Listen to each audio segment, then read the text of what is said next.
पहले तो आप जी ने ये समझना पड़ेगा कि कुरान शरीफ के पढ़ने वाले आज तक नहीं समझ सके कुरान शरीफ में सूरत फुरकानी 25 आयत नंबर 52 से 59 यदि इन्होंने समझा होता तो कुरान शरीफ के ज्ञानदाता को ये अल्लाहू अकबर नहीं कहते, क्योंकि वो तो खुद कह रहे हैं अल्लाहू अकबर की जानकारी तो कुरान शरीफ का ज्ञानदाता रखता ही नहीं।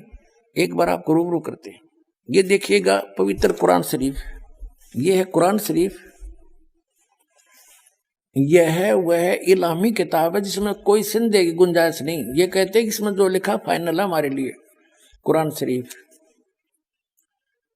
और ये है सह अनुवाद सटीपन, इसका अर्थ है सह अनुवाद सटीपन शास्त्रीय अरबी पद्धति पर नागरी लिपि में रूपांतरकार है नंद कुमार अवस्थी,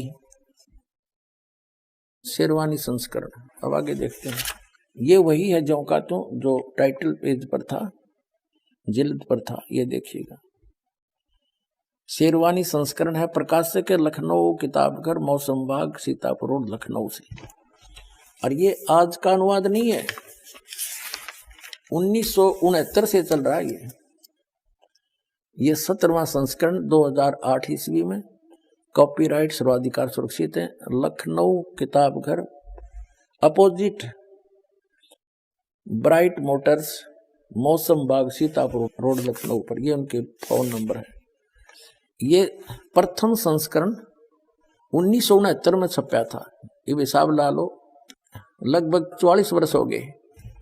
और 17वां संस्करण ये अब छपा है, मुद्रक हैं गॉस्पेल प्रेस लखनऊ। अब हम आपको दिखाते हैं, ये है कुरान शरीफ सूरत फुरकानी और 25 604 पृष्ठ पे, यहां दिए नीचे ये 51 आयत यहां समाप्त होती है, ये 52वीं शुरू होती है। फला तुतियल काफिरन व जाहिदुम बिही जिहादन कबीरन, ये कबीर शब्द है। जैसे संस्कृत में मैं हलंत वाला एक्स्ट्रा लगाते हैं तो ये कबीर शब्द है, कबीर, ये 52वीं आयत में। और इनका अनुवाद भी इन्होंने यहाँ कर दिया, ये तो अरबी भाषा में डीपी नागरी लिखी है। ये 51वीं आयत समाप्त हुई, 52वीं प्रारंभ होती है। कुरान शरीफ का ज्ञानदाता अपने नबी अपने पैगंबर हजरत मोहम्मद को हिदायत दे रहा है, इंस्ट्रक्शन दे रहा है कि सुनो, तो ए पैगंबर तुम काफिरों का कहा न मानना और इस कुरान की दलीलों से, या मैं जो तुझे कह रहा हूं उनका सामना बड़े जोर से करो।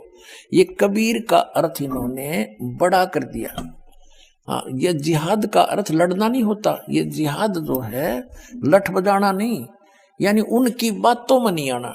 कुरान शरीफ का ज्ञानदाता कहता है कि काफिर नहीं मानते कि कबीर वो बड़ा भगवान है कोई, तुम तो ये पैगंबर तुम काफिरों का कहा न मानना और इस कुरान शरीफ की दलीलों से उनका सामना बड़े जोर से करो। इन्होंने कबीर का अर्थ बड़ा कर दिया। इसका अर्थ वास्तव में ये बनता है, इसका अर्थ वास्तव में ये बनता है कि कुरान शरीफ का ज्ञानदाता कह रहा है कि जो ये काफिर लोग हैं ये नहीं मानते कि कोई बड़ा और भगवान है, इनके शब्दों में। तो कुरान शरीफ का ज्ञानदाता हजरत मोहम्मद से कह रहे हैं कि तय भी इनकी बातों में ना आना, इनके साथ संघर्ष करना, लड़ना नहीं, संघर्ष करना, इनकी बात तू ना मानना अगर तेरी ना मान्यता है, यानी आपकी बातों को ये काफिर नहीं मानने कि कबीर नामक सुप्रीम पावर है, वो अल्लाह ताला है, तो तू इनकी बातों में आकर के अपने इस यथार्थ ज्ञान को भूल ना जाना, छोड़ना नहीं। अब क्या बताया है देखो, तो ए पैगंबर यानी हजरत मोहम्मद कुरान शरीफ का ज्ञानदाता कह रहा है तो काफिरों का कहा न मानना और इस कुरान की दलीलों से, यानी मैं तुझे जो संदेश दे रहा हूं इससे उनका सामना बड़े जोर से करो। इसका अर्थ यह है कि कबीर के लिए तू संघर्ष कर, उनकी बात ना मानना, तू सच्ची मान लेना। अब आगे बता, इसका क्लियर हुआ देखिए। अब ये आपने 52 आयत पढ़ ली, अब 53 में कुरान शरीफ का ज्ञानदाता कहता ये कबीर जो बड़ा भगवान है वो वही है जिसने 6 दिन में सृष्टि रची और 7वां दिन तख्त पर जा बैठा। और जिसने सारी सृष्टि रची, ससुराल वाले बनाए, बहू बेटी बनाई, सब मनुष्य पैदा किए, पृथ्वी और आसमान के बीच में जो भी कंस्ट्रक्शन है, रचना है, उसने ही की। तो कुरान शरीफ का ज्ञानदाता तो रचनार भी कौन ही, ये तो कोई और बता रहा है कि वो है सारी सृष्टि का रचने वाला, और वो अल्लाह बड़ा है। वो 6 दिन में सृष्टि रच कर 7वें दिन तख्त पर जा बैठा, तो कुरान शरीफ का ज्ञानदाता वो अल्लाह बड़ा नहीं है। देखो अब हम 53 आयत पढ़ेंगे, और वही है वो कबीर नामक अल्लाह, कबीर अल्लाह, बड़ा अल्लाह वही है जिसने 2 दरियाओं को मिला चलाया, एक का पानी मीठा प्यास बुझाने वाला और एक का खारी कड़वा, और दोनों में एक आड़ और मजबूत रोक बना दी। और वही है जिसने पानी की बूंद से आदमी को पैदा किया, फिर उसको साहिबे नसब यानी किसी का बेटा या बेटी, और ससुराल वाला यानी किसी का दामाद बहू बनाया। और तुम्हारा परवरदिगार हर चीज करने पर शक्तिमान है। अब 54 आयत पढ़ लिया हमने। और काफिर अल्लाह के सिवा ऐसों को पूजते हैं जो न उनको नफा पहुंचा सकते और न उनको नुकसान पहुंचा सकते हैं। और काफिर तो अपने परवरदिगार से पीठ दिए हुए हैं, मुंह मोड़े हैं। और ए पैगंबर, हमने तुमको खुशखबरी सुनाने और सिर्फ अजाब से डराने के लिए भेजा है। अब देखो, विचार करो पुण्यात्माओं, जो हजरत मोहम्मद को पैगंबर बनाकर भेजने वाला है वो तो ज्ञान दे ही रहा है, और वो किसी अन्य अल्लाह ताला की जानकारी दे रहा है, अल्लाह अकबर की, बड़े भगवान की, अल्लाह कबीर की। तो कुरान शरीफ का ज्ञानदाता अल्लाह कबीर नहीं है। आप देखो तो, और ये पैगंबर, हमने तुमको खुशखबरी सुनाने और सिर्फ अजाब से डराने के लिए भेजा है। इन लोगों से कहो कि मैं तुमसे इस अल्लाह के हुक्म पर कुछ मजदूरी नहीं मांगता। हाँ, जो चाहे अपने परवरदिगार तक पहुंचने की राह इख्तियार कर ले।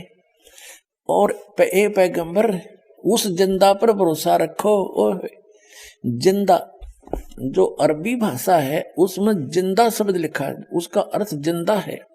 जिंदा का अर्थ है, क्योंकि ये परमात्मा जिन भी महापुरुषों को मिले हैं वो अल्लाह अकबर यानी ग्रेट गॉड, कंप्लीट गॉड, वहां से चलकर आता है, स्वयं सह शरीर आता है।